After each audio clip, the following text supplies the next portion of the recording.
থাকেন এই নায়িকা? ফাঁকা ঘরে দরজা এটা কি করলেন শ্রীলেখা? শ্রীলেখা মিত্র মানেই বিতর্কিত চরিত্র। নানা সময় নানা কারণে তার নাম উঠে এসেছে সোশ্যাল মিডিয়ার পর্দায়। ব্যক্তিগত জীবন হোক বা অন্য কিছু, নানা কারণে তিনি তার প্রতিবেশীদের সঙ্গে বিতর্কে জড়িয়ে পড়েছিলেন।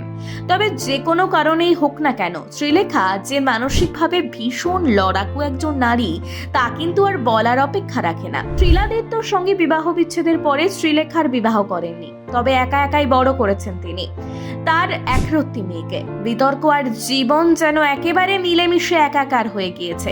এই সব কিছুর মধ্যেও নিজেকে আনন্দে রাখতে ভালোবাসেন তিনি। মাঝে মধ্যে শরীর চর্চা করে নিজের শরীর এবং মনকে ফিট রাখতে ভালোবাসেন শ্রীলেখা। সোশ্যাল মিডিয়ায় আবারও ভাইরাল হলেন শ্রীলেখা। নিজের ঘর থেকেই খুব সুন্দর করে নাচ পরিবেশন করেছেন তিনি, আর সেখানেই পরেছেন অসাধারণ সুন্দর একটি কুর্তি।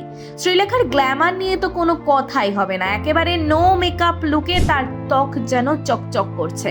হাতে পরেছেন মানানসই অলংকার। চুল খোলা রেখে একেবারে সাধারণ সিম্পল ভাবে তিনি দর্শকদের সামনে আবারও এসেছেন। এই অভিনেত্রীকে কারা কারা পছন্দ করে